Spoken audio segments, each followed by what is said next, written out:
Karimnagar corporation లో సమీకరణాలు మారుతున్నాయి. కార్పొరేషన్ మేయర్ ఎన్నికపై తీవ్ర ఉత్కంఠ నెలకొంది.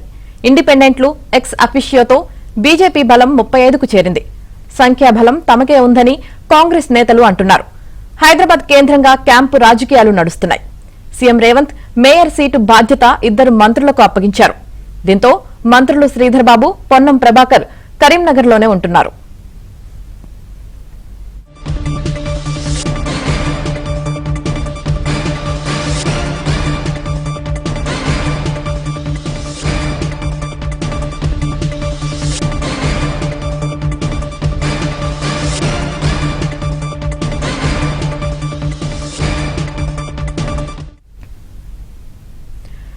కరీంనగర్ కార్పొరేషన్ లో సమీకరణాలు మారుతున్నాయి.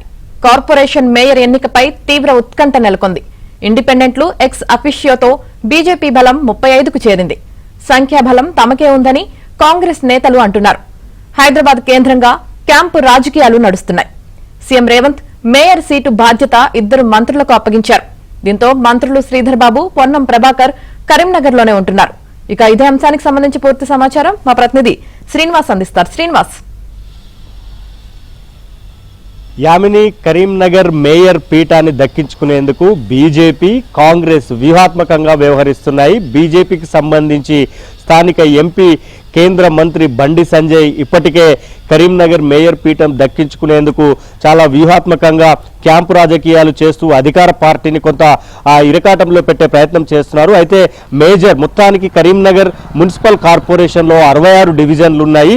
66 డివిజన్లు ప్లస్ 3 ఎక్స్ అఫీషియో అంటే కేంద్ర మంత్రి బండి సంజయ్, స్థానిక MLA BRS Gangula Kamalakar, Congress MLA Manakondur Kavvampalli Satyanarayana, ఈ 3 ఎక్స్ అఫీషియో ఓట్లు, అలాగే 66 డివిజన్లు, మొత్తం 69 స్థానాలుంటే మ్యాజిక్ ఫిగర్ 35 అయింది. ఈ నేపథ్యంలో బీజేపీ మొత్తం 30 స్థానాలు గెలిస్తే 3 ఇండిపెండెంట్లు, ఒక ఆల్ ఇండియా ఫార్వర్డ్ బ్లాక్ అభ్యర్థి బీజేపీలో చేరటంతో 34 స్థానాలకు ఆ సంఖ్యాబలం పెరిగింది. అయితే ఇంకా ఒక ఓటు బండి సంజయ్కి సంబంధించి ఎక్స్ అఫీషియో ఓటు అంటే 35 అయింది. ఇంకొకటి కూడా వస్తే బీజేపీ మేయర్ పీఠం దక్కించుకునే అవకాశం కనిపిస్తోంది. అయితే కాంగ్రెస్ కూడా నిన్నటి వరకు రేసులో లేకుండా ఒక్కసారిగా వ్యూహాత్మకంగా తెర మీదికి వచ్చింది.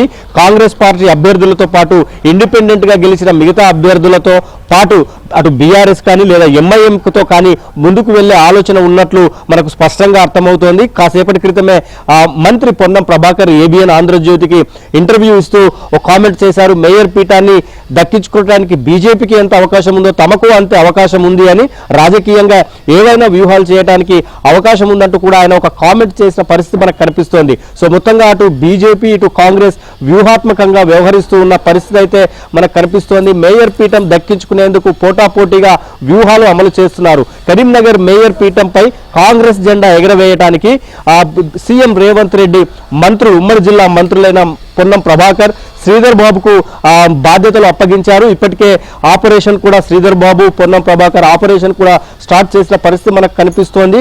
ఒక ఇండిపెండెంట్ ప్రైవేట్ విద్యాసంస్థల అధినేత, ఒక ఇండిపెండెంట్ అభ్యర్థిగా గెలిచిన ఒక క్యాండిడేట్తో ఇప్పటికే సంప్రదింపులు జరిపి కొంతమందిని తీసుకురావాలని ఆదేశించినట్లు కూడా మనకు స్పష్టంగా సమాచారం అందుతుంది. రేపు ఉదయం కల్లా వివిధ క్యాంపుల నుంచి కార్పొరేటర్ అభ్యర్థులంతా కూడా కరీంనగర్ చేరుకోబోతున్నారు. ఈ సందర్భంగా మేయర్ ఎవరవుతారు, అటు బీజేపీకా ఇటు కాంగ్రెస్ అనేది కొంత వ్యూహాత్మకంగా అయితే ఉంది. ఇండిపెండెంట్లు, బీఆర్ఎస్ కొంత కీలకంగా మారే అవకాశం కనిపిస్తోంది. దీనిపైన ఇప్పటికే బండి సంజయ్ కూడా కాంగ్రెస్ కుట్ర రాజకీయాలు చేస్తోందని కామెంట్ చేస్తే పొన్నం ప్రభాకర్ దాన్ని ఖండించిన పరిస్థితి అయితే ఉంది. సో రేపు ఉదయం కల్లా కరీంనగర్ మేయర్ పీఠంపై స్పష్టత వచ్చే అవకాశం కనిపిస్తోంది. Yamini, right, thank you Srinivas.